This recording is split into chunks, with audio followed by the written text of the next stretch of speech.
Hello दोस्तों, आप सभी का GK GS with Vikas YouTube channel में आप सभी का स्वागत है।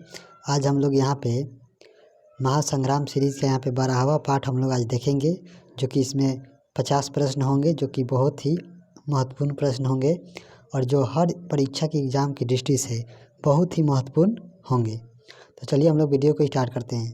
तो वीडियो को स्टार्ट करने से पहले जो भी इस चैनल पर नए हैं, प्लीज़ इस चैनल को सब्सक्राइब, लाइक एंड शेयर कीजिए अपने दोस्तों के साथ। तो चलिए हम लोग वीडियो को स्टार्ट करते हैं। इसमें हम लोग देखते हैं पहला प्रश्न हम लोग के यहाँ पे दिया गया है।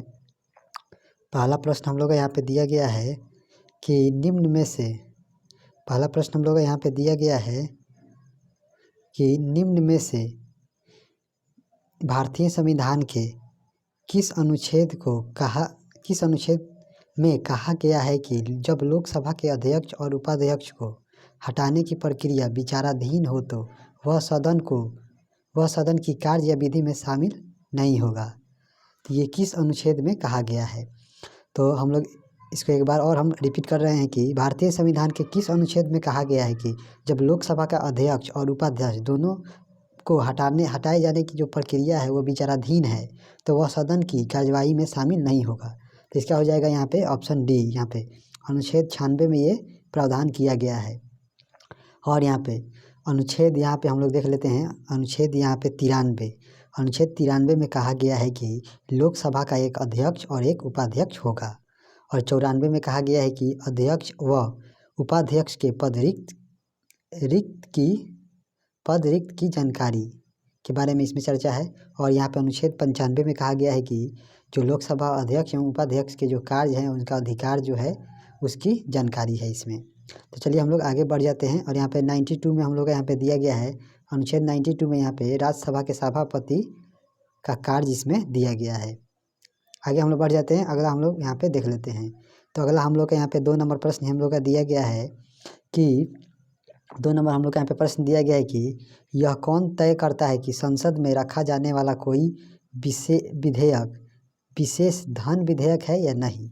यानी सिंपल ये प्रश्न है कि यह कौन तय करता है कि संसद में जो रखा जाने वाला कोई विधेयक है वह ये विशेष धन विधेयक है या नहीं।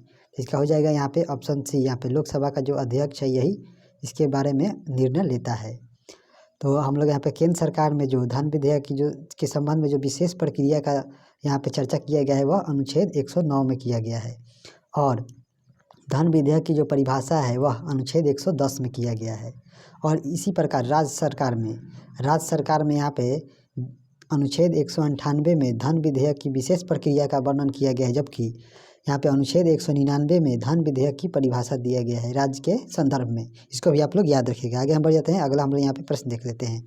अगला हम लोग का यहाँ पे 3 नंबर प्रश्न है जिसे हम लोग देख लेते हैं। तो 3 नंबर हम लोग यहाँ पे प्रश्न दिया गया है कि निम्नलिखित कथनों पर विचार कीजिए।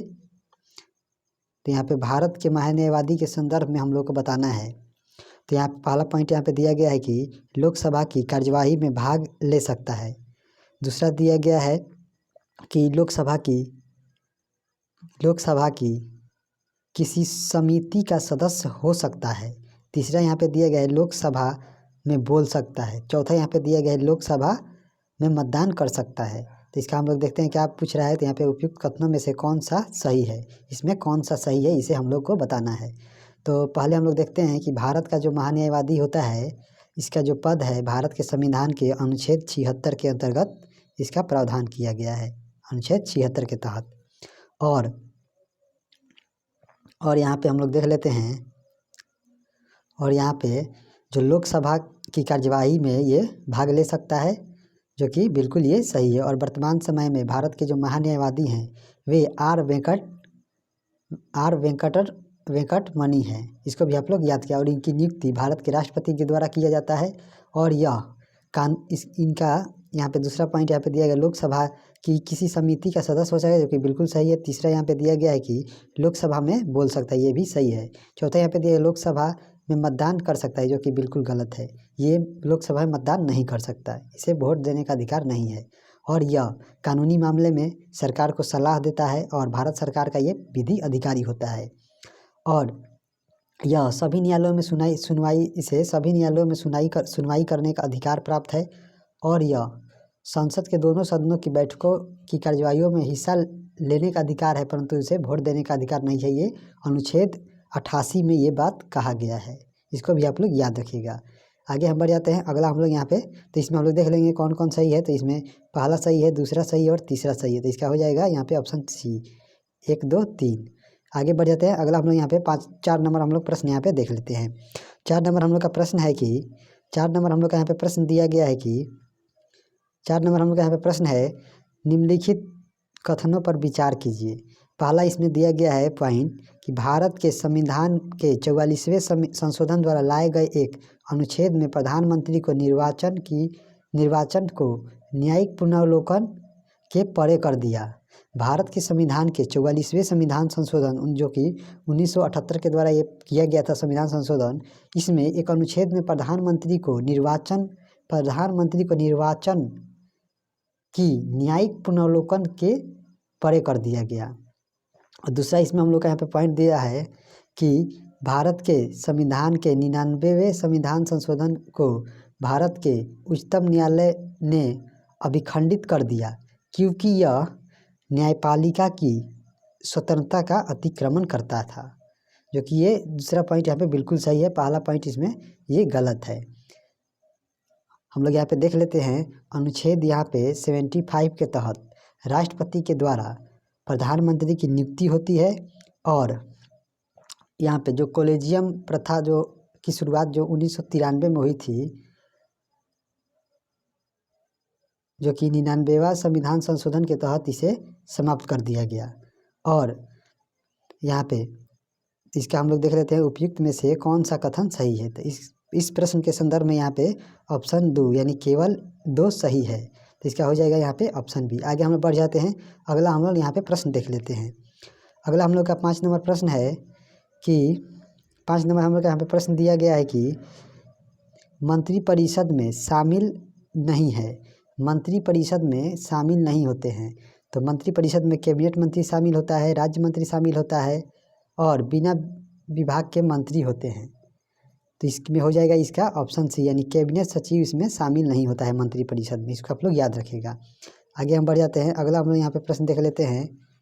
अगला हम लोग के यहाँ पे प्रश्न दिया गया है 6 नंबर हम लोग यहाँ पे प्रश्न दिया गया है कि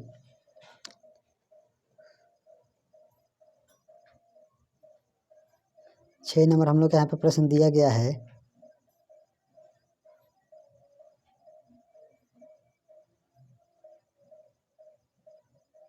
जिसे हम लोग देख लेते हैं। तो 6 नंबर हम लोग यहाँ पे प्रश्न दिया गया है कि स्वर्णिम त्रिकोण का तात्पर्य है। स्वर्णिम त्रिकोण का हमें क्या मतलब है। तो यहाँ पे पहला ऑप्शन यहाँ पे दिया गया है कि स्वर्ण उत्पादक देशों का एक संघ है। दूसरा यहाँ पे दिया गया है बरमूडा त्रिभुज जहाँ समुद्र की आभा स्वर्णित होती है। तीसरा यहाँ पे दिया गया थाईलैंड, म्यांमार आदि के नशीले पदार्थों का उत्पादन करने वाले क्षेत्र से संबंधित है। या चौथा दिया गया यहाँ पे अफगानिस्तान, ईरान तथा पाकिस्तान पर आधारित तस्करी तिकरी के लिए ये प्रसिद्ध है। तो इसका हम लोग देखते हैं। तो इसका हो जाएगा यहाँ पे थाईलैंड, म्यांमार एवं अन्य देशों में जो नशीले पदार्थों का जो उत्पादन होता है वही इस क्षेत्र के अंतर्गत आते हैं। तो इसका हो जाएगा यहाँ पे ऑप्शन सी। आगे हम लोग बढ़ जाते हैं। अगला हम लोग यहाँ पे प्रश्न देख लेते हैं। अगला हम लोग का यहाँ पे प्रश्न है 7 नंबर हम लोग के यहाँ पे प्रश्न दिया गया है कि निम्न में से कौन सा विकल्प सुमेलित नहीं है, कौन सा विकल्प सुमेलित नहीं है। तो इसमें हम लोग देख लेते हैं।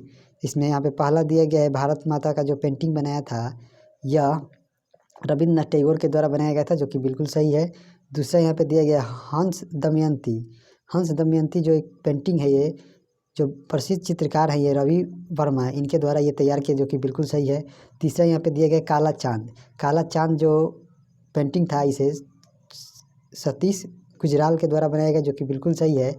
और यहाँ पे जो औरत का जो चित्र बनाया गया था ये यहाँ पे रविंद्रनाथ टैगोर के द्वारा ही बनाया गया था, जो कि यहाँ पे नंदलाल बोस दिया गया, ये गलत है। इसका हो जाएगा यहाँ पे ऑप्शन डी। आगे बढ़ जाते हैं। अगला हम लोग यहाँ पे प्रश्न देख लेते हैं। अगला हम लोग का यहाँ पे 8 नंबर प्रश्न है कि 8 नंबर प्रश्न यहाँ पे दिया गया है कि सरहुल पर्व का संबंध किस राज्य से है। सरहुल पर्व किस राज्य में मनाया जाता है। तो सरहुल पर्व झारखंड में 9 वर्ष के तौर पर मनाया जाता है। और यह पर्व मुंडा जनजाति, उरांव जनजाति, हो जनजाति मनाते हैं। तो इसका हो जाएगा यहाँ पे ऑप्शन बी। आगे हम लोग बढ़ जाते हैं। अगला यहाँ पे 9 नंबर हम लोग का प्रश्न दिया गया है कि कलिंग पुरस्कार दिया जाता है। तो कलिंग पुरस्कार हम लोग को यहाँ विज्ञान को लोकप्रिय बनाने के लिए दिया जाता है। तो इसका हो जाएगा यहाँ पे ऑप्शन बी। आगे बढ़ जाते हैं। अगला हम लोग यहाँ पे 10 नंबर प्रश्न देख लेते हैं। 10 नंबर हम लोग यहाँ पे प्रश्न दिया गया है कि 10 नंबर हम लोग यहाँ पे प्रश्न दिया गया है कि महारानी लक्ष्मीबाई की समाधि कहाँ स्थित है। तो महारानी लक्ष्मीबाई की जो समाधि है यह ग्वालियर में स्थित है। और लक्ष्मीबाई का जन्म यहाँ पे 1828 में, लक्ष्मीबाई का यहाँ पे जन्म 1828 में हुआ था ग्वालियर में। और इनके बचपन का नाम मणिकर्णिका था। और 1843 में झांसी के राजा गंगाधर से इनका विवाह हुआ था। और 1853 में लॉर्ड 1853 में लॉर्ड डलहौजी की जो हड़प नीति के तहत झांसी को अंग्रेज़ों ने अपने अधिकार में कर लिया। और 1857 की जो क्रांति हुई इसमें झांसी और ग्वालियर के क्षेत्र से इन्होंने लड़ाई की और ये 18 जून 1858 को वीर गति को प्राप्त हुई। तो इसको आप लोग देख लीजिएगा। आगे यहाँ पे 11 नंबर हम लोग यहाँ पे प्रश्न दिया गया है कि करों और सरकारी कामकाज के निर्वाह में हुई अन्य प्राप्तियों से संघीय सरकार को प्राप्त हुआ समूचा राजस्व जमा होता है। जो करों और सरकारी कामकाज के निर्वहन से जो अन्य प्राप्तियाँ जो संघ सरकार को प्राप्त होता है वह समूचा राजस्व कहाँ जमा होता है। तो वो यहाँ पे भारत के संचित निधि में शामिल होता है। तो इसका हो जाएगा यहाँ पे ऑप्शन सी। और यहाँ पे संचित निधि की चर्चा हमारे संविधान में अनुच्छेद 266 के अंतर्गत किया गया है। आगे हम लोग बढ़ जाते हैं। अगला हम लोग यहाँ पे प्रश्न देखते हैं। अगला हम लोग का यहाँ पे 12 नंबर प्रश्न है कि 12 नंबर हम लोग का यहाँ पे प्रश्न है कि भारत के प्रधानमंत्री की नियुक्ति के समय क्या ज़रूरी होना चाहिए और क्या ज़रूरी नहीं होना चाहिए, इसके बारे में हम लोगों को बताना है। तो इसमें हम लोग देख लेते हैं। पहला ऑप्शन हम लोग यहाँ पे दिया गया है कि ज़रूरी नहीं है कि वह सदन के दोनों सदनों में से एक का आवश्यक रूप से सदस्य हो, परंतु उसे 6 माह के अंदर आवश्यक रूप से दोनों में से एक सदन का सदस्य हो जाना चाहिए, जो कि बिल्कुल ही ये सही है। तो इसका हो जाएगा यहाँ पे ऑप्शन ए, यही यहाँ पे ज़रूरी नहीं है। आगे हम बढ़ जाते हैं। अगला हम लोग यहाँ पे प्रश्न देख लेते हैं। अगला हम लोग का यहाँ पे 13 नंबर हम लोग यहाँ पे प्रश्न दिया गया है कि भारत के नियंत्रक और महालेखा परीक्षक की रिपोर्ट की समीक्षा करने वाली संसदीय समिति है। तो जो भारत के नियंत्रक एवं महालेखा परीक्षक हैं, इनकी जो रिपोर्ट है उसकी समीक्षा करने वाली समिति का क्या नाम है। तो इसका नाम है लोक लेखा समिति। तो इसका हो जाएगा ऑप्शन सी। और यहाँ पे हमारे संविधान में नियंत्रक एवं महालेखा परीक्षक की जो नियुक्ति होती है वह अनुच्छेद 148 के तहत होती है। वह अनुच्छेद 148 के तहत होती है। इसको आप लोग याद रखिएगा। आगे हम बढ़ जाते हैं। अगला हम लोग यहाँ पे प्रश्न देखते हैं। अगला हम लोग का यहाँ पे प्रश्न है 14 नंबर हम लोग के यहाँ पे प्रश्न दिया गया है कि निम्नलिखित कथनों पर विचार कीजिए। पहला इसमें पॉइंट हम लोग का दिया गया है कि राष्ट्रपति भारत सरकार का कार्य अधिक सुविधापूर्वक किए जाने के लिए और मंत्रियों में उक्त कार्य के आवंटन के लिए नियम बनाएगा। और यहाँ पे हम लोग का दूसरा पॉइंट यहाँ पे दिया गया है कि भारत सरकार की समस्त कार्यपालिका कार्रवाई प्रधानमंत्री के नाम से की हुई कही जाएंगी, जो कि यहाँ पे दूसरा पॉइंट हम लोग का सरासर यहाँ पे गलत है, क्योंकि भारत सरकार की जो समस्त जो कार्यपालिका जो होती है कार्रवाई वह राष्ट्रपति के नाम से की जाती है। और पहला इसमें पॉइंट दिया है कि राष्ट्रपति भारत सरकार का कार्य अधिक सुविधापूर्वक किए जाने के लिए और मंत्रियों में उक्त कार्य के आवंटन के लिए नियम बनेगा, जो कि बिल्कुल सही है। तो इसका हो जाएगा यहाँ पे केवल एक सही है। तो इसका हो जाएगा ऑप्शन ए। आगे हम बढ़ जाते हैं। अगला हम लोग यहाँ पे देख लेते हैं। अगला हम लोग का यहाँ पे 15 नंबर प्रश्न है कि 15 नंबर हम लोग का यहाँ पे प्रश्न दिया गया है कि निम्न में से कौन सा विकल्प सही सुमेलित नहीं है, कौन सा गलत सुमेलित है, इसके बारे में हम लोग को बताना है। तो यहाँ पे जो बृहद स्नानागार मिला था ये मोहनजोदड़ो से मिला था, जो कि बिल्कुल सही है। दूसरा यहाँ पे दिया गया कि सिंध का नखलिस्तान किसे कहा जाता था। तो ये कालीबंगा को नहीं कहा जाता था, ये मोहनजोदड़ो को ही कहा जाता था, जिसे मिलितों का टीला कहते हैं। तो इसमें सुमेलित नहीं है, तो यही इसमें सुमेलित नहीं है। और पत्थर नगर यहाँ पे लोथल था। और तांबे का जो रथ मिला है ये दैमाबाद से मिला है। तांबे का जो रथ मिला है यह दैमाबाद से मिला है। और यह दैमाबाद जो है सबसे दक्षिणी सीमा पर है, जो गोदावरी या प्रवरा नदी के किनारे स्थित है। इसको आप लोग याद रखिएगा। यहाँ पे हम लोग बढ़ जाते हैं। अगला प्रश्न यहाँ पे 16 नंबर हम लोग यहाँ पे प्रश्न दिया गया है कि निम्नलिखित में से किसका संकलन ऋग्वेद पर आधारित है। किसका संकलन ऋग्वेद पर आधारित है, तो इसका हो जाएगा यहाँ पे ऑप्शन बी, यहाँ पे सामवेद का जो संकलन है ये ऋग्वेद पर आधारित है। और इसे हम सामवेद को कर्मकांडीय वेद कहते हैं। इसको भी आप लोग याद रखिएगा। आगे हम बढ़ जाते हैं। अगला हम लोग का यहाँ पे 17 नंबर हम लोग यहाँ पे प्रश्न देख लेते हैं। 17 नंबर हम लोग यहाँ पे प्रश्न दिया गया है कि निम्न कथनों पर विचार कीजिए। यहाँ पे पहला पॉइंट हम लोग का यहाँ पे दिया गया है कि सिकंदर ने भारत पर 326 ईसा पूर्व में आक्रमण किया था, जो कि बिल्कुल ये सही है। दूसरा हम लोग का यहाँ पे पॉइंट दिया गया है कि सिकंदर की मृत्यु 323 ईसा पूर्व में हुआ था, जो कि ये भी सही है। तो इसका हो जाएगा यहाँ पे 1 और 2 दोनों सही है। इसमें जो सिकंदर का जो जन्म हुआ था वह 356 ईसा पूर्व हुआ था। और इनके पिता का नाम यहाँ पे फिलिप द्वितीय था और माता का नाम यहाँ पे ओलंपिसस था। और इनका जो मुख्य सेनापति था वह सेलुकस निकेटर था। और यह भारत में 19 माह तक रहा था और इसकी सेना ब्यास नदी को पार करने से मना कर दी थी।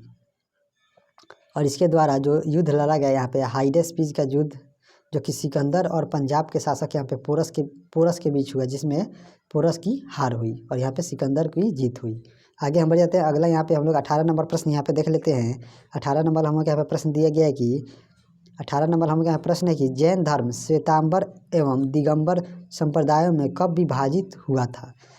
जो जैन धर्म था ये श्वेतांबर और दिगंबर संप्रदायों में कब विभाजित हुआ था, तो यह चंद्रगुप्त मौर्य के समय में ही ये विभाजित हुआ था।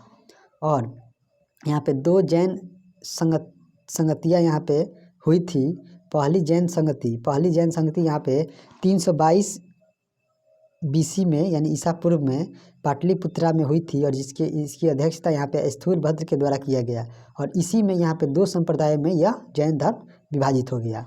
और यहाँ पे दूसरा जो जैन संगति हुई थी यह 516 ईसा पूर्व में यहाँ पे वल्लभी यानी गुजरात में हुई थी और इसके अध्यक्ष यहाँ पे क्षमा छवन ये थे। आगे हम बढ़ जाते हैं।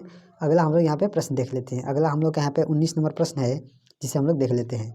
19 नंबर हम लोग यहाँ प्रश्न दिया गया है कि जो संगम युग के उरई किसके लिए विख्यात था। तो जो संगम काल में जो उरई था यह किसके लिए विख्यात था, तो ये कपास के व्यापार का महत्वपूर्ण केंद्र था। इसका हो जाएगा ऑप्शन बी। और यह उरई जो था यह चोल वंश की राजधानी थी। इसको भी आप लोग याद रखिएगा। आगे बढ़ जाते हैं हम लोग और यहाँ पे 20 नंबर हम लोग यहाँ पे प्रश्न देख लेते हैं। 20 नंबर हम लोग यहाँ प्रश्न है कि लोकसभा और राज्यसभा के बीच गतिरोध की किन स्थितियों में संसद की संयुक्त बैठक बुलाई जाती है। तो लोकसभा या राज्यसभा में जो बीच में जो गतिरोध होता है उसके स्थिति में यहाँ पे संसद की संयुक्त बैठक किस परिस्थिति में बुलाई जाती है, इसके बारे में हम लोग को बताना है। तो यहाँ पे पहला पॉइंट दिया गया है कि पहला पॉइंट हम लोग यहाँ पे दिया गया है कि साधारण विधि निर्माण को पारित करने की स्थिति में। दूसरा यहाँ पे दिया गया धन विधेयक को पारित करने की स्थिति में। तीसरा यहाँ पे दिया गया संविधान संशोधन विधेयक को पारित करने की स्थिति में। तो यहाँ पे हम लोग देख लेते हैं भारतीय संविधान के अनुच्छेद 101 के तहत यहाँ पे राष्ट्रपति के द्वारा संयुक्त अधिवेशन बुलाया जाता है और इसकी अध्यक्षता यहाँ पे लोकसभा का अध्यक्ष करता है। और यहाँ पे संयुक्त अधिवेशन तब बुलाया जाता है जब संसद के दोनों सदनों में किसी साधारण विधेयक को लेकर यहाँ पे विवाद हो। और अभी तक यहाँ पे 3 बार ये बैठक बुलाई जा चुकी है, जो कि पहला यहाँ पे 1961 में ये बुलाया गया था। पहला यहाँ पे 1961 में, जो कि दहेज प्रतिबंध विधेयक के समय, और यह इस समय जवाहरलाल नेहरू प्रधानमंत्री थे। और दूसरा यहाँ पे 1978 में बुलाया गया, जो कि बैंकिंग सेवा से संबंधित था और यह मोरारजी देसाई के शासनकाल में ये बुलाया गया था। और यहाँ पे तीसरा यहाँ पे जो कि पोटा है आतंकवाद निवारक विधेयक, जो कि अटल बिहारी वाजपेयी के काल में यहाँ पे 2002 में ये आया था। इसको भी आप लोग याद रखिएगा। तो इसमें हम लोग देखते हैं कि संयुक्त अधिवेशन उस समय बुलाया जाता है जब संसद के दोनों सदनों में किसी साधारण विधेयक को लेकर विवाद होता है। तो इस तरह इसका हो जाएगा यहाँ पे केवल एक यहाँ पे सही है, तो इसका हो जाएगा यहाँ पे ऑप्शन ए, इसका हो जाएगा केवल एक। आगे बढ़ जाते हैं हम लोग। अगला यहाँ पे 21 नंबर हम लोग यहाँ पे प्रश्न दिया गया है कि 21 नंबर हम लोग यहाँ पे प्रश्न है कि यदि राष्ट्रपति या राज्यपाल के विरुद्ध दीवानी मुकदमा यदि राष्ट्रपति या राज्यपाल के विरुद्ध कोई दीवानी मुकदमा पद पर रहते हुए चलाया जाता है, इस बात की सूचना उन्हें कितने दिन पूर्व देना होगा। यदि राष्ट्रपति या राज्यपाल के विरुद्ध जो दीवानी मुकदमा है वह उन्हें पद पर रहते हुए जब चलाया जाता है तो इस बात की सूचना राष्ट्रपति या राज्यपाल को कितने दिन पूर्व में देना होगा। तो इसमें हम लोग देख लेते हैं। मुकदमा यहाँ पे दो प्रकार का होता है, यहाँ पे फौजदारी और दीवानी। फौजदारी में यहाँ पे आता है मार पीट और हत्या या इससे इत्यादि, और दीवानी में यहाँ पे आता है रुपया या वित्तीय जो है वह इसमें आता है। यहाँ पे जो राष्ट्रपति या राज्यपाल के विरुद्ध जो मुकदमा चलाए जाने के लिए दीवानी मुकदमा जो चलाया जाता है पद पर रहते हुए, तो उन्हें यह सूचना 2 माह पूर्व ही 2 माह पूर्व ही देनी होगी। तो इसका हो जाएगा यहाँ पे ऑप्शन बी, 2 माह पूर्व ही देनी होगी। आगे बढ़ जाते हैं। अगला यहाँ पे हम लोग का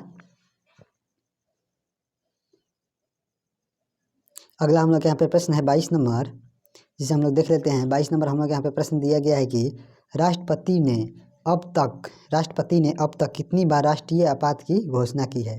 तो राष्ट्रपति ने अब तक कितनी बार राष्ट्रीय आपात की घोषणा की है, तो यह 3 बार ये घोषणा हो चुकी है। पहला यहाँ पे 1962 में हुआ था, पहला 1962 में यहाँ पे भारत चीन युद्ध के बीच में, और दूसरा यहाँ पे 1965 में यहाँ पे भारत पाक युद्ध, और तीसरा यहाँ पे 1975 में हुआ था, जो कि एक आंतरिक अशांति का जो था इसके तहत ही ये किया गया था। और हमारे संविधान में 3 प्रकार के आपातकाल का प्रावधान किया गया है। राष्ट्रीय आपात की चर्चा हमारे संविधान के अनुच्छेद 352 में की गई है, और राष्ट्रपति शासन की चर्चा हमारे संविधान के अनुच्छेद 356 में की गई है, और वित्तीय आपात की चर्चा हमारे संविधान में अनुच्छेद 360 के तहत की गई है। इसको भी आप लोग याद रखिएगा। आगे बढ़ जाते हैं और अगला हम लोग यहाँ पे प्रश्न देख लेते हैं। अगला हम लोग के यहाँ पे प्रश्न है 23 नंबर, इसे हम लोग देख लेते हैं। 23 नंबर हम लोग यहाँ पे प्रश्न दिया गया है कि लोकसभा अध्यक्ष के पद के विषय में निम्नलिखित कथनों पर विचार कीजिए।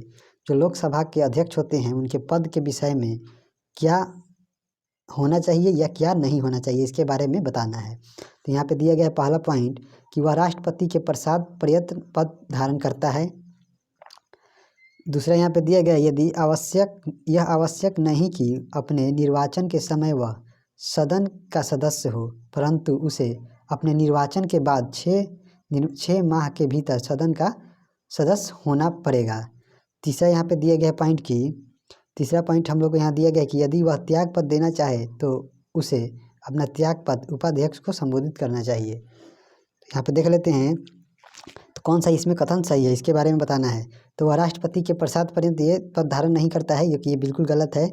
दूसरा यहाँ पे दिया गया यदि यह आवश्यक नहीं है कि वह अपने निर्वाचन के समय वह सदन का सदस्य हो, परंतु उसे अपने निर्वाचन के बाद 6 माह के भीतर ये सदस्यता ग्रहण करनी, ये बात नहीं है। ये पूर्ण रूप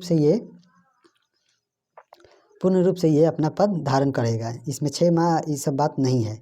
और तीसरा यहाँ पे दिया गया है कि यदि वह त्याग पद देना चाहे तो वह उपाध्यक्ष को देता है, जो कि हमारे संविधान के अनुच्छेद 94 के तहत यह प्रावधान किया गया है कि अध्यक्ष व उपाध्यक्ष अपना त्याग पद एक दूसरे को देते हैं, जो कि अनुच्छेद 94 के तहत देते हैं। तो इसमें हो जाएगा कौन सा सही है, तो इसमें केवल 3 सही है, तो इसका हो जाएगा यहाँ पे ऑप्शन बी। आगे बढ़ जाते हैं हम लोग।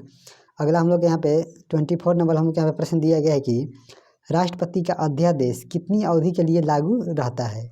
जो राष्ट्रपति जो ऑर्डिनेंस जारी करते हैं या कितने समय के लिए लागू रहता है, इसके बारे में बताना है। तो जो राष्ट्रपति अध्यादेश जारी करते हैं यह हमारे संविधान के अनुच्छेद 123 के तहत ये लागू करते हैं, और यह उनकी विधायी शक्ति है। और अध्यादेश राष्ट्रपति तब जारी करते हैं जब संसद अपने सत्र में नहीं होते हैं, और संसद को सत्र में आने के 6 सप्ताह के भीतर विधेयक को पारित होना आवश्यक होता है। संसद को सत्र में आने के 6 सप्ताह के भीतर विधेयक को पारित होना आवश्यक होता है। तो इसमें हम लोग देख लेंगे, तो इसमें हो जाएगा ये 6 महीने, इसका हो जाएगा ऑप्शन बी। आगे हम बढ़ जाते हैं। अगला यहाँ पे 25 नंबर या 25 नंबर हम लोग यहाँ प्रश्न है, निम्नलिखित हैं 25 नंबर, निम्नलिखित कथनों पर विचार कीजिए। पहला इसमें कथन दिया गया है कि केंद्र में मंत्रिपरिषद संसद के प्रति सामूहिक रूप से उत्तरदायी होगी। संघीय मंत्री भारत के राष्ट्रपति के प्रसाद पर्यंत पद धारण करेंगे। तीसरा यहाँ पे विधि निर्माण हेतु प्रस्ताव के बारे में प्रधानमंत्री राष्ट्रपति को सूचित करेगा। तो इसमें हम लोग देखते हैं, तो ये जो केंद्र के जो मंत्रिपरिषद हैं, ये संसद के प्रति नहीं, ये लोकसभा के प्रति उत्तरदायी होती है, लोकसभा के प्रति उत्तरदायी होती है। तो ये पहला तो इसमें गलत है। दूसरे यहाँ पे संघीय मंत्री जो होते हैं भारत के राष्ट्रपति के प्रसाद पर्यंत पद धारण करेंगे, जो कि बिल्कुल सही है। और यहाँ पे तीसरा यहाँ पे दिया गया है कि विधि निर्माण हेतु प्रस्ताव के बारे में प्रधानमंत्री राष्ट्रपति को सूचित करेगा, जो कि बिल्कुल ये भी सही है। तो इसमें हो जाएगा यह इसका ऑप्शन बी। 2 और 3, केवल 2 और 3 सही है। आगे बढ़ जाते हैं हम लोग। अगला हम लोग यहाँ पे 26 नंबर प्रश्न यहाँ पे देख लेते हैं। 26 नंबर हम लोग यहाँ पे प्रश्न दिया गया है कि शेरशाह सूरी के संबंध में दिए गए प्रश्नों पर विचार कीजिए, कथनों पर विचार कीजिए। तो शेरशाह का जो बचपन का नाम था ये फरीद खान था, और बिहार के शासक बहार खान नुहानी ने उन्हें शेर खान की उपाधि दी थी, उन्हें शेर खान की उपाधि दी थी, जो कि ये बिल्कुल यहाँ पे बिल्कुल ये सही है। और दूसरा यहाँ पे दिया गया चौसा के युद्ध में शेरशाह सूरी हुमायूं को हराकर शेरशाह आलम अल आदिल की उपाधि धारण की। तो जो चौसा का युद्ध हुआ था यह 1539 में हुआ था, और इसमें शेरशाह सूरी ने हुमायूं को हराकर यह उपाधि धारण की थी, ये भी सही है। तीसरा यहाँ पे दिया गया, पहला सही था, यहाँ पे तीसरा यहाँ पे दिया गया मारवाड़ अभियान के समय अचानक बारूद के विस्फोट हो जाने के कारण 1540 में शेरशाह की मृत्यु हो गई, जो कि ये बिल्कुल ये गलत है। मारवाड़ अभियान नहीं था, यह कालिंजर अभियान था, ये बहुत ही महत्वपूर्ण था। यहाँ पे ये मारवाड़ अभियान नहीं होगा, ये कालिंजर अभियान होगा। और यहाँ पे जो शेरशाह सूरी के द्वारा, तो इस अनुसार हम लोग यहाँ पे हो जाएगा इसका ऑप्शन बी, यानी 1 और 2 सही है, केवल 1 और 2। तो इस यहाँ पे इसके संदर्भ में, शेरशाह सूरी के संदर्भ में हम लोग देखते हैं इनके जो महत्वपूर्ण अभियान है। तो 1539 में चौसा का युद्ध हुआ, जिसमें मुगल सम्राट हुमायूं के साथ हुआ, और इसमें हुमायूं को उन्होंने पराजित किया। और 1540 में अगले ही वर्ष कन्नौज या बिलग्राम का युद्ध हुआ, जिसमें हुमायूं को पराजित कर इन्होंने कन्नौज के युद्ध के बाद ये सूरी वंश की स्थापना की दिल्ली में। और मालवा का अभियान ये 1542 में किए, और जब ये मालवा का अभियान किए थे शेरशाह सूरी, तो वहाँ का शासक यहाँ पे मल्लू खां था। और इन्होंने रायसीन अभियान किया, जो कि 1543 में किया, तो उस समय वहाँ के शासक पूरनमल थे। और शेरशाह सूरी के द्वारा जो मारवाड़ अभियान किया गया, जो 1544 में किया गया, उस समय वहाँ के शासक मालदेव थे। और जो अंतिम यहाँ पे शेरशाह सूरी का जो अंतिम अभियान था, ये कालिंजर अभियान था, जो 1545 ईस्वी में किया गया। जब 1545 में किया गया, और कालिंजर के उस समय शासक वहाँ पे कीरत सिंह थे। और इसी अभियान के दौरान बारूद के फट जाने के कारण यहाँ पे शेरशाह सूरी की मृत्यु हो गई, और इनकी मृत्यु 22 मई 1545 को हुई थी। इसको भी आप लोग याद रखिएगा। आगे बढ़ जाते हैं। अगला हम लोग यहाँ पे 27 नंबर हम लोग यहाँ पे प्रश्न देख लेते हैं। 27 नंबर हम लोग यहाँ पे प्रश्न है कि राजा कृष्णदेव राय के संबंध में निम्नलिखित में से कौन सा कथन गलत है, कौन सा सही नहीं है, इसके बारे में हम लोग को बताना है। तो यहाँ पे देखते हैं हम लोग, वे तेलुगु और संस्कृत के एक बड़े विद्वान थे। दूसरा यहाँ पे दिया गया विदेशी यात्री पेश और नूनिज उनके दरबार में आए थे। तीसरा यहाँ पे दिया उनके साम्राज्य में प्रचलित महान न्याय और निष्पक्षता के लिए बारबोसा ने उनकी प्रशंसा की। और चौथा यहाँ पे दिया गया है उन्होंने अपनी सर्वश्रेष्ठ कृति अमुक्त माल्यादा की रचना यहाँ पे संस्कृत में की। तो इसमें जो ये अमुक्त माल्यादा जो पुस्तक थी, इसकी रचना उन्होंने यहाँ पे संस्कृत भाषा में नहीं किए थे, ये उन्होंने यहाँ पे तेलुगु भाषा में ये किए थे। तेलुगु भाषा में इन्होंने ये लिखा था अमुक्त माल्यादा। और संस्कृत में इन्होंने जामवती कल्याणम ग्रंथ लिखे। और ये तेलुगु और संस्कृत के बड़े विद्वान थे, जो कि बिल्कुल सही है। दूसरा यहाँ पे पेश और नूनिज इनके दरबार में आए थे, और इनके जो शासनकाल में जो इनकी महान जो न्याय और निष्पक्षता थी, इसके बारे में यहाँ पे जो बारबोडा आए थे, बारबोसा, इन्होंने इनकी प्रशंसा की थी। तो इसमें यहाँ पे गलत कौन है, तो इसका हो जाएगा ऑप्शन डी, इसमें गलत है। आगे हम बढ़ जाते हैं। अगला हम लोग प्रश्न यहाँ पे देख लेते हैं। अगला हम लोग का यहाँ पे 28 नंबर हम लोग का यहाँ पे प्रश्न है कि सल्तनत काल में फवाजिल का अर्थ था। सल्तनत काल में फवाजिल का अर्थ क्या था? तो फवाजिल का यहाँ पे अर्थ था कि इक़्तादारों द्वारा सरकारी खजाने में जमा की जाने वाली अधिशेष राशि। तो इसका हो जाएगा यहाँ पे ऑप्शन सी। आगे हम बढ़ जाते हैं, अगला हम लोग यहाँ पे प्रश्न देखते हैं। अगला हम लोग यहाँ पे प्रश्न देखेंगे। अगला यहाँ पे 29 नंबर हम लोग यहाँ प्रश्न है कि लॉर्ड वेलेस्ली ने की सहायक संधि को स्वीकार करने वाला पहला मराठा सरदार कौन था? जो लॉर्ड वेलेस्ली के द्वारा जो सहायक संधि की शुरुआत की गई थी वह सितंबर 1798 में की गई थी, और इसके तहत ये सबसे पहले यहाँ पे अवध के नवाब ने 1801 में ये सहायक संधि की, और यहाँ पे पेशवा जो बाजीराव द्वितीय था, इन्होंने इससे सबसे पहले यहाँ पे सहायक संधि को स्वीकार किया। तो इस तरह इसका हो जाएगा ऑप्शन ए, यहाँ पे पेशवा बाजीराव द्वितीय। आगे बढ़ जाते हैं। अगला हम यहाँ पे 30 नंबर हम यहाँ पे प्रश्न देखते हैं।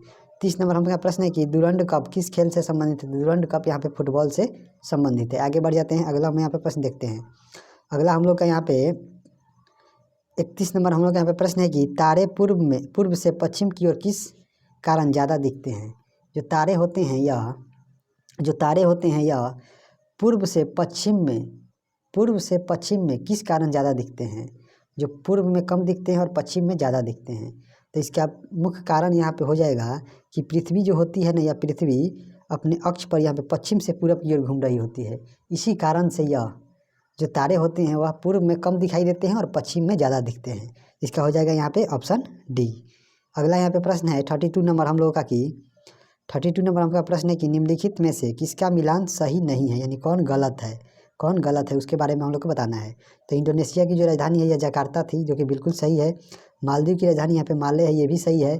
उत्तर कोरिया की यहाँ पे जो राजधानी है ये प्योंगयांग है। ये सियोल यहाँ पे दक्षिण कोरिया की राजधानी है, दक्षिण कोरिया की ये राजधानी है, जबकि यहाँ पे इसकी राजधानी यहाँ पे प्योंगयांग है, और यहाँ पे जिम्बाब्वे की राजधानी यहाँ पे हरारे है। तो इस तरह इसका हो जाएगा ऑप्शन सी। आगे बढ़ जाते हैं। अगला हम लोग यहाँ पे प्रश्न देखते हैं। अगला हम लोग यहाँ पे प्रश्न दिया गया है कि इन देशों में से कौन सा देश संयुक्त राष्ट्र का अस्थायी सदस्य नहीं है? जो इसमें अस्थायी सदस्य नहीं है, तो इसमें संयुक्त राष्ट्र में कुल 15 सदस्य हैं, जिसमें 5 अस्थायी सदस्य हैं और 10 यहाँ पे अस्थायी सदस्य हैं। जो कि अस्थायी सदस्यों की यहाँ पे जो अध्यक्षता जो संभाली जाती है ये 2 वर्ष के लिए संभालते हैं। यहाँ पे जिसमें अस्थायी सदस्य हैं इसमें हम लोग देखते हैं। तो अस्थायी सदस्य में यहाँ पे अमेरिका है, यहाँ पे ब्रिटेन है, यूके है, यहाँ पे यूके के बाद यहाँ पे फ्रांस शामिल है, इसके बाद यहाँ पे चीन है, और इसमें एक रूस भी शामिल है। तो इस तरह इसका हो जाएगा यहाँ पे जर्मनी इसमें शामिल नहीं है। तो इसका हो जाएगा इसका ऑप्शन बी। आगे हम बढ़ जाते हैं। अगला हम लोग यहाँ पे प्रश्न देखते हैं। अगला हम लोग यहाँ पे 34 नंबर हमका प्रश्न दिया गया है, अवध के एका आंदोलन का उद्देश्य क्या था?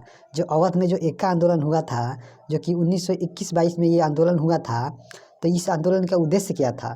तो इस आंदोलन की शुरुआत यहाँ पे कांग्रेस और खिलाफत आंदोलन के नेताओं ने किया था। एका आंदोलन का जो यहाँ पे शुरुआत किया था यह कांग्रेस और खिलाफत आंदोलन के जो नेता थे उन्हीं के द्वारा ये किया गया था, और इस आंदोलन का नेतृत्व यहाँ पे मदारी पासी के द्वारा ये किया गया, और यह ग्रामीण क्षेत्र का आंदोलन था। तो इसमें इसका जो उद्देश्य था तो सरकार को लगान देना, यहाँ पे बंद करना इसका मुख्य उद्देश्य था। इसका हो जाएगा ऑप्शन ए। आगे बढ़ जाते हैं हम लोग। अगला यहाँ पे प्रश्न हम लोग देखते हैं 35 नंबर हम यहाँ पे प्रश्न है कि निम्न में से कौन सा कथन सही नहीं है, कौन सा इसमें गलत है? पहला यहाँ पे दिया गया 1946 में कैबिनेट मिशन का नेतृत्व सर पैथिक लॉरेंस ने किया था। 1946 में कैबिनेट मिशन का नेतृत्व यहाँ पे सर पैथिक लॉरेंस ने किया था, जो कि बिल्कुल सही है। दूसरा यहाँ पे पॉइंट है कि 1927 में गठित साइमन कमीशन, जो कि भारतीय विधिक आयोग है, इसके अध्यक्ष जॉन साइमन थे, जो कि ये भी सही है। तीसरा यहाँ पे पॉइंट है कि फरवरी 1928 में आयोजित सर्वदलीय सम्मेलन के समय अध्यक्ष यहाँ पे M.A. अंसारी थे, जो कि ये बिल्कुल सही है। चौथा यहाँ पे पॉइंट दिया गया है 1947 में नियुक्त सीमा आयोग की जो अध्यक्षता थी ये लॉर्ड माउंट बेटन ने किया, जो कि ये बिल्कुल गलत है। यहाँ पे जो सीमा आयोग के जो अध्यक्ष बनाए गए थे उस समय 1947 में, उस समय ये सर जे रेडक्लिफ थे। इसको आप लोग याद रखिए। इस तरह इसका हो जाएगा यहाँ पे ऑप्शन डी, ये सही नहीं है। आगे हम लोग यहाँ पे देखते हैं 36 नंबर हमका प्रश्न है कि नागरिक सेवाओं यानी सिविल सर्विस के लिए जो प्रतियोगी परीक्षा प्रणाली को सिद्धांततः स्वीकार किया गया, कब स्वीकार किया गया? तो इसका हो जाएगा यहाँ पे ऑप्शन सी, 1853 में ये स्वीकार किया गया। आगे बढ़ जाते हैं, अगला हम यहाँ पे प्रश्न देख लेते हैं। अगला हम लोग यहाँ पे 37 नंबर हमका प्रश्न है, निम्नलिखित में से कौन सा सुमेलित नहीं है, कौन सा यहाँ पे गलत है? यहाँ पे आत्माराम पांडुरंग यहाँ पे दिया गया है जो कि यहाँ पे प्रार्थना समाज से संबंधित है, जो कि बिल्कुल सही है। राजा राम मोहन राय, यहाँ पे आदि ब्रह्म समाज नहीं था। यहाँ पे राजा राम मोहन राय जो थे ये आदि ब्रह्म समाज नहीं था, ये आदि ब्रह्म समाज यहाँ पे देवेंद्र नाथ टैगोर थे। तो इसमें इसका हो जाएगा यहाँ पे ऑप्शन बी, ये सम्मिलित नहीं है। दयानंद सरस्वती यहाँ पे आर्य समाज से संबंधित है। स्वामी विवेकानंद यहाँ पे रामकृष्ण मिशन की स्थापना किए थे। इस तरह यहाँ पे राजा राम मोहन राय यहाँ पे ब्रह्म समाज के थे, लेकिन यहाँ पे जो आदि ब्रह्म समाज है ये देवेंद्र नाथ टैगोर इसके संस्थापक थे। आगे बढ़ जाते हैं, अगला हम यहाँ पे 38 नंबर हम प्रश्न देखते हैं। 38 नंबर हमका प्रश्न है कि भारत की आज़ादी के समय कांग्रेस के अध्यक्ष कौन थे? तो जब भारत की आज़ादी हुई उस समय कांग्रेस के अध्यक्ष यहाँ पे JB कृपलानी थे। इसको आप लोग याद रखिएगा। आगे बढ़ जाते हैं, अगला हम लोग यहाँ पे प्रश्न देखते हैं। 39 नंबर हम लोग प्रश्न देखते हैं। 39 नंबर हमका प्रश्न है कि सूची 1 को सूची 2 से सुमेलित कीजिए तथा सूचियों के नीचे दिए गए कूटों से सही उत्तर का चयन कीजिए। सूची 1 में धारा दिया गया है, सूची 2 में इसकी विशेषता दिया गया है। मैंने कहा कि ये जलधारा है। तो यहाँ पे क्यूरोसियो जो यहाँ पे जलधारा है यह प्रशांत महासागर की यह प्रशांत महासागर में चलती है और यह प्रशांत महासागर की गर्म जलधारा है। तो इसका हो जाएगा यहाँ पे 1 का 3। यहाँ पे पेरू या जो हम्बोल्ट ये जलधारा है यह प्रशांत महासागर की ठंडी जलधारा है, पेरू या हम्बोल्ट। तो इसका हो जाएगा यहाँ पे ऑप्शन डी, यहाँ पे बी का 4 हो जाएगा। और यहाँ पे जो लेब्राडोर है, लेब्राडोर जो है यह अटलांटिक की यह गर्म जलधारा है। लेब्राडोर जो है ना यह अटलांटिक की यह गर्म जलधारा है। इस तरह लेब्राडोर यहाँ पे अटलांटिक की ठंडी जलधारा है लेब्राडोर। और फ्लोरिडा जो जलधारा है ये अटलांटिक की गर्म जलधारा है। तो इस तरह हम मिलान करेंगे तो इसका हो जाएगा यहाँ पे ऑप्शन ए। आगे हम बढ़ जाते हैं, अगला हम यहाँ पे प्रश्न देख लेते हैं। अगला हम लोग यहाँ पे प्रश्न है 40 नंबर कि 3 बीघा कॉरिडोर जोड़ता है। जो 3 बीघा कॉरिडोर है यह किसे जोड़ता है? तो 3 बीघा जो कॉरिडोर है यह भारत और बांग्लादेश के बीच भूभाग है। तो इसका हो जाएगा यहाँ पे ऑप्शन यहाँ पे डी, बांग्लादेश और भारत को। और यह जो 3 बीघा कॉरिडोर है यह सन 2011 में बांग्लादेश को दे दिया गया था। इसको आप लोग याद रखिएगा। आगे हम बढ़ जाते हैं, अगला हम लोग यहाँ पे प्रश्न देखते हैं 41 नंबर हमका प्रश्न दिया गया है। 41 नंबर है कि निम्नलिखित को सुमेलित कीजिए। यहाँ पे स्लेट, यहाँ पे सुमेलित करना है। स्लेट यह किससे है? तो यह अवसादी चट्टान है। स्लेट जो है यह अवसादी चट्टान है। और यहाँ पे लिग्नाइट जो है यह कायांतरिक चट्टान है। यहाँ पे बक्साइट जो है यह हम लोग का यहाँ पे जो बक्साइट है, सॉरी यहाँ पे गलत हो गया, देख लेते हैं 1 मिनट।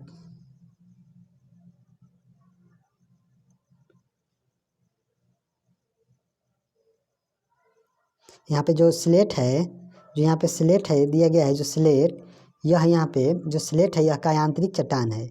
स्लेट जो है ना यह कायांतरिक चट्टान है। तो इसका हो जाएगा यहाँ पे 1 का 2। यहाँ पे लिग्नाइट जो है ना यह लिग्नाइट यहाँ पे अवसादी चट्टान का उदाहरण है। और बक्साइट जो है ना यह अलौह खनिज का उदाहरण है, जबकि ग्रेनाइट है ये जो अग्नेय चट्टान का उदाहरण है। तो इस तरह इसका हो जाएगा यहाँ पे ऑप्शन हम लोग का यहाँ पे बी। इसको आप लोग याद देख लीजिएगा। आगे बढ़ जाते हैं, अगला हम लोग यहाँ पर प्रश्न देखते हैं। अगला हम लोग का 42 नंबर प्रश्न है जो कि सूची 1 को सूची 2 से मिलाना है, जो कि वन के प्रकार है और किस क्षेत्र में ये पाए जाते हैं इसके बारे में। तो यहाँ पे जो उष्णकटिबंधीय सदाबहार जो वन है यह हम लोगों को कहाँ मिलता है? तो यह हम लोगों को यहाँ पे उष्णकटिबंधीय सदाहरित जो वन है, उष्णकटिबंधीय जो सदाहरित वन है यह हम लोगों को यहाँ पे शिलोंग में मिलता है। और मानसूनी जो वन है ये हम लोगों को शिवालिक में मिलते हैं, शिवालिक हिमालय में मिलते हैं। और जो समशीतोष्ण जो वन के प्रकार है ये हम लोगों को नीलगिरी में मिलते हैं। और जो मैंग्रोव वन जो है ये हम लोग को पश्चिम बंगाल में मिलते हैं। तो इस तरह इसका हो जाएगा यहाँ पे ऑप्शन सी। इसको आप लोग देख लीजिएगा। आगे बढ़ जाते हैं, अगला हम यहाँ पे प्रश्न देखते हैं। अगला यहाँ पे 43 नंबर हमका प्रश्न है कि कुल्लू घाटी इनकी पर्वतीय श्रेणियाँ पर्वतमालाओं के बीच है। तो कुल्लू का जो घाटी है यह कौन कौन सी पर्वत श्रेणियों के बीच स्थित है।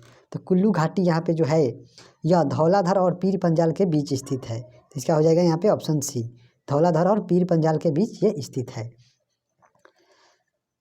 आगे बढ़ जाते हैं, अगला यहाँ पे 44 नंबर हमका प्रश्न दिया गया है कि परमाणु ऊर्जा में भारतीय कार्यक्रम के जनक हैं। जो परमाणु ऊर्जा है इसमें भारतीय कार्यक्रम के जनक कौन है। तो इसका हो जाएगा यहाँ पे एच.जे. भाभा, होमी जहांगीर भाभा, ये परमाणु कार्यक्रम या परमाणु ऊर्जा के भारत में जनक हैं। आगे बढ़ जाते हैं, अगला हम यहाँ पे प्रश्न देखते हैं। अगला हम लोग का प्रश्न है 45 नंबर कि भारत में पुर्तगाली सत्ता की स्थापना में सबसे निर्णायक भूमिका किस गवर्नर का था। जो भारत में जो पुर्तगाली सत्ता की स्थापना हुई थी इसमें सबसे निर्णायक भूमिका किसका था, इसके बारे में बताना है। तो इसके में सबसे महत्वपूर्ण योगदान यहाँ पे जो था यह अल्फांसो डी अल्बुकर्क था। इसीलिए इन्हें भारत में पुर्तगाली सत्ता का वास्तविक संस्थापक माना जाता है। और यहाँ पे जो प्रथम पुर्तगाली यहाँ पे गवर्नर जो भारत आए थे वह 1505 में आए थे और वह फ्रांसिस्को डी अल्मेरा थे। फ्रांसिस्को डी अल्मेरा ये पहले थे, जबकि इसके बाद 1509 में अल्फांसो डी अल्बुकर्क भारत आए और इन्होंने गोवा को यहाँ पे छीन लिया। बीजापुर के शासक यूसुफ अली शाह से ये बीजापुर के शासक से ये गोवा को इन्होंने छीना और इन्होंने वहाँ उसको राजधानी बनाया। और अल्बुकर्क को ही भारत में जो पुर्तगालियों का वास्तविक संस्थापक माना जाता है। तो इस तरह इसका हो जाएगा यहाँ पे ऑप्शन बी। आगे बढ़ जाते हैं, अगला यहाँ पे 46 नंबर हमका प्रश्न दिया गया है कि कौन सा सुमेलित नहीं है। जो गलत सुमेलित है उसे हम लोग को बताना है। तो 1857 का जो विद्रोह था और इसका नेतृत्व करता है इसके बारे में हम लोग को बताना है। तो इसमें जो कानपुर में थे तो कानपुर में यहाँ पे तात्या टोपे ये नहीं थे, यहाँ पे कानपुर में नाना साहेब के द्वारा ये किया गया था नेतृत्व और इसमें सैन्य अधिकारी के रूप में तात्या टोपे थे। दूसरा यहाँ पे दिया गया जो कि यही सुमेलित नहीं है, दूसरा यहाँ पे दिया गया लखनऊ में बेगम हजरत महल के द्वारा ये किया गया और बिहार में कुंवर सिंह ने नेतृत्व किया और बरेली में खान बहादुर ने नेतृत्व किया। आगे बढ़ जाते हैं, अगला हम यहाँ पे प्रश्न देखते हैं। अगला हम लोग का 47 नंबर हमका प्रश्न है। 47 नंबर हमका प्रश्न है कि निम्न कथनों पर विचार कीजिए। पहला कथन यहाँ पे दिया गया है कि ब्रिटेन द्वारा तुर्की का विभाजन कर खलीफा को पद से हटा दिया गया, जिसके विरोध में भारतीय मुसलमान ब्रिटिश सरकार के विरुद्ध खिलाफत आंदोलन का प्रारंभ कर दिया।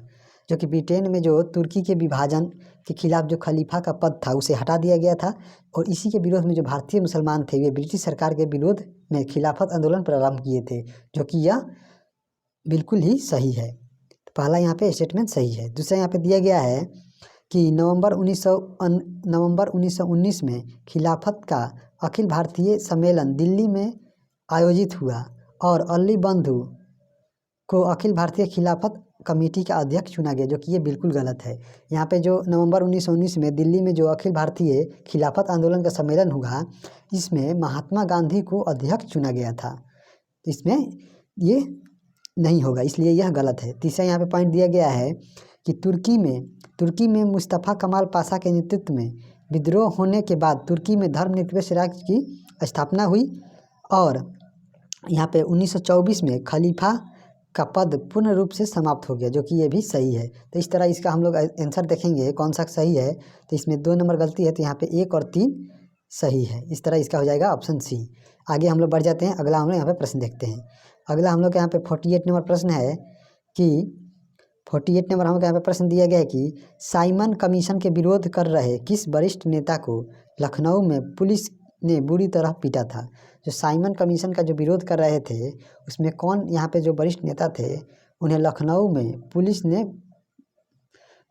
बहुत बुरी तरह से पीटा था। तो इसका हो जाएगा यहाँ पे ऑप्शन बी, यहाँ पे जवाहरलाल नेहरू थे यहाँ पे साइमन कमीशन के विरोध में लखनऊ में। और बिहार से इसमें साइमन कमीशन का विरोध यहाँ पे राजेंद्र प्रसाद के द्वारा किया गया और लाहौर में यहाँ पे लाला लाजपत राय के द्वारा किया गया। और इसमें जो साइमन कमीशन के विरोध कर रहे थे इसमें महात्मा गांधी अप्रत्यक्ष रूप से सक्रिय थे। तो इस तरह इसका हो जाएगा यहाँ पे ऑप्शन बी। आगे बढ़ जाते हैं, अगला हम लोग यहाँ पे देखते हैं। अगला यहाँ पे 49 नंबर हमका प्रश्न है कि निम्न कथनों पर विचार कीजिए। निम्न कथनों पर विचार कीजिए। पहला पॉइंट है 1928 में तत्कालीन भारत सचिव लॉर्ड बिरकनहेड ने भारतीयों को ऐसे संविधान के निर्माण की चुनौती दी जो सभी दलों को मान्य हो। और यहाँ पे दूसरा पॉइंट दिया गया है कि चुनौती को स्वीकार कर भारतीय नेताओं ने 1928 में जवाहरलाल नेहरू की अध्यक्षता में कमेटी बनाई और इस कमेटी ने जो रिपोर्ट पेश की वह नेहरू रिपोर्ट के नाम से जानी जाती है। तो यहाँ पे जो 1928 में जो ये भारत के सचिव थे उस समय, यहाँ पे तत्कालीन सचिव थे भारत सचिव बिरकनहेड ने जो भारतीयों को ऐसे संविधान के निर्माण की चुनौती जो सभी दलों को मान्य हो, और इसमें यह बात कही गई कि जो इस समय संविधान जो बनाने वाली जो कमेटी थी ये इस तरह ये सही है। और दूसरा यहाँ पे पॉइंट है कि चुनौती को स्वीकार कर भारतीय नेताओं ने 1928 में जो जवाहरलाल नेहरू, ये जवाहरलाल नेहरू की रिपोर्ट नहीं थी, ये इनके पिता यानी इनके पिता जो मोतीलाल नेहरू थे उनकी रिपोर्ट थी। उनकी अध्यक्षता में यह एक नेहरू रिपोर्ट प्रकाशित की गई थी। इस तरह इसका हो जाएगा केवल एक सही है, यहाँ पे दूसरा गलत है। आगे बढ़ जाते हैं और आज का इस सेशन का अंतिम प्रश्न हम लोग देख लेते हैं। यहाँ पे मयूर सिंहासन तख्ते ताउस पर बैठने वाला अंतिम मुगल बादशाह कौन था? जो मयूर सिंहासन था इस पर बैठने वाला अंतिम मुगल बादशाह कौन था? तो मयूर सिंहासन के बारे में हम लोग चर्चा करते हैं। तो मयूर सिंहासन बेबादल खान के नेतृत्व में शाहजहां ने बनवाया था और इस पर सबसे पहले शाहजहां ही बैठे और इस पर अंतिम बार यहाँ पे मोहम्मद शाह रंगीला इस मयूर सिंहासन पर बैठा था। तो इस तरह इसका हो जाएगा ऑप्शन सी, यहाँ पे मोहम्मद शाह रंगीला। और 1739 में यहाँ पे जो नादिर शाह था, जो ईरान का जो नेपोलियन कहा जाता है, इन्होंने मयूर सिंहासन को लूट लिया 1739 में। तो आज के लिए इतना ही। वीडियो कैसा लगा इसको आप लोग कमेंट कीजिएगा ज़रूर, और प्लीज़ चैनल को सब्सक्राइब कीजिएगा, लाइक कीजिएगा, शेयर कीजिए अपने दोस्तों के साथ। तो चलिए मिलते हैं नेक्स्ट वीडियो में।